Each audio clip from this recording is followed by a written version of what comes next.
And there you go. And that is why Congressman Dean Phillips of Minnesota in Hampton, New Hampshire yesterday was talking about running for president. He says, I just want to get on these ballots. The Democratic Party is trying to keep me out, and he does not get it. I talked to him on television an hour ago, and I talked to him often on camera. He's literally befuddled on how the party is so afraid to admit that Joe Biden's got some problems in the polls and people should be allowed to run against him. Maybe Andrew Yang feels the same way, former presidential candidate. He is here with me right in studio. Andrew, great to see you. Great to be here. Thanks for having me. New Hampshire, let's go. All right. And what generally do you mean by let's go? Just make sure you show up, or? New Hampshire, let's go and vote for my guy, Dean Phillips. Let's move on from Joe Biden as the incumbent. I think the state and the country are ready for a different leader. What bothers you about him? I think so. This may differ from some others. I mean, I think he's accomplished a significant amount, but I think he's the wrong candidate for 2024. I think in the general election he would lose to Donald Trump, as Dean has been making the case.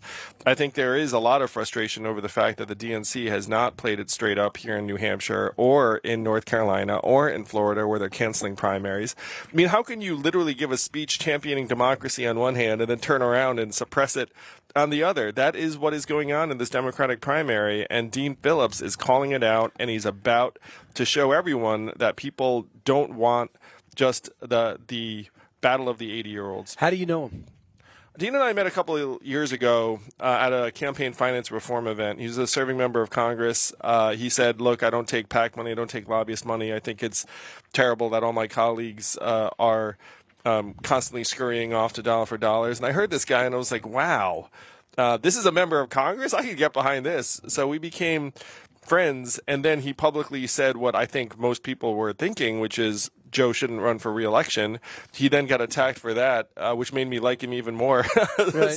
So Dean and I have been friends for the last couple of years. Is it age or is it policy with Biden that has you so turned off? I think the two are blending together, to be honest with you. But someone in New Hampshire asked me what's the difference between Dean and Joe Biden. I said about 27 years. I mean, that's like a pretty big gulf. Imagine having a 55-year-old leader who's robust and can play hockey, and you're not worried about them heading into a retail establishment and campaigning. I mean, these are basics, but I've run for president.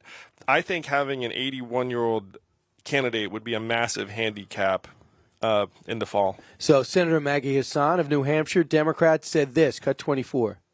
I think President Biden has the strongest record to run on that we've seen in a very long time in this country. I think there is a lot of anxiety in this country about prices. That's why we need to continue the work that we've done.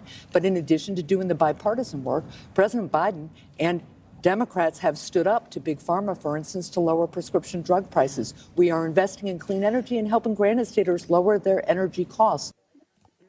Did she effectively counter your argument?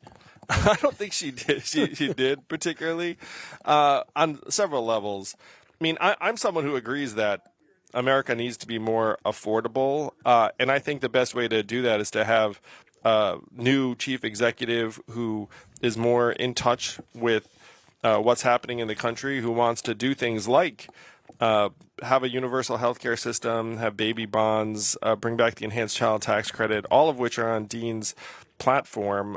Maggie Hassan is acting like you need Joe Biden in office to solve these problems. And I think if Joe Biden even were to win re-election, which again I do not think would happen against Trump, you'd wind up with a sharply divided Congress that's likely to get very, very little done. Dean is the second most bipartisan member of Congress on record right now.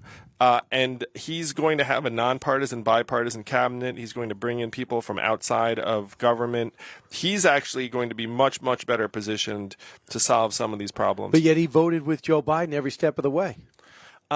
If you like a policy, and like I can't speak for Dean's perspective on all of this, but I happen to like a lot of Joe's policies.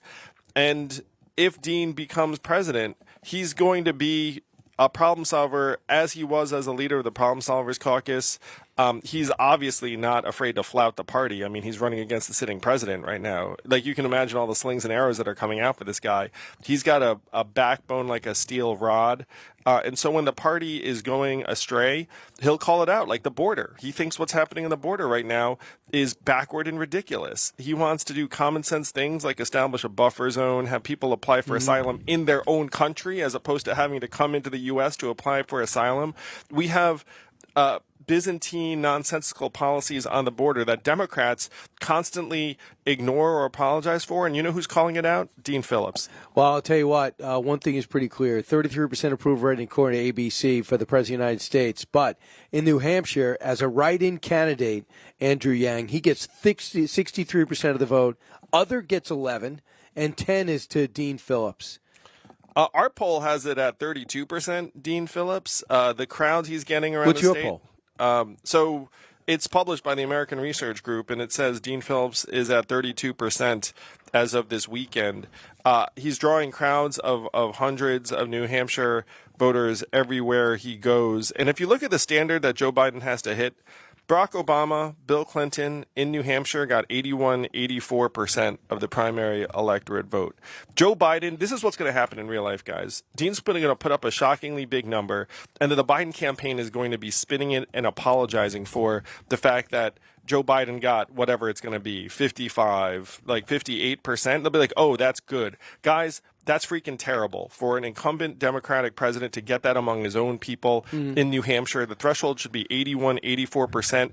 After he falls short of that, you're going to see they'll be like, oh, it doesn't mean anything. It means a whole heck of a lot. Andrew Yang, finally, do you think New Hampshire people have a right to be upset by the Democratic Party? Oh, yeah. A very prominent New Hampshire Democrat who unfortunately couldn't go on the record because that's a culture in the Democratic Party right now. So that's like an abusive relationship. If you're a New Hampshire voter listening to this, if you're an independent, you should be pissed off to no end at the DNC because they are punishing you for having a primary that you were required by state law to have. Right. Think about that. That's insane. D24.com. Let's change it. Andrew Yang, you're not insane. I appreciate the quality time. And on the record, I will go on the record saying you're not insane. Thank you very much. I will take it, Brian. Thank you. That's you. Andrew Yang, thank you. Hi, everyone. I'm Brian Kilmeade. I want you to do me a favor. I want you to click to subscribe to the Fox News YouTube page. This is the only way that I know for sure that you're not going to miss any great commentary, any great news bites, any great interviews coming your way on Fox. You can get it all here on YouTube. So subscribe right now.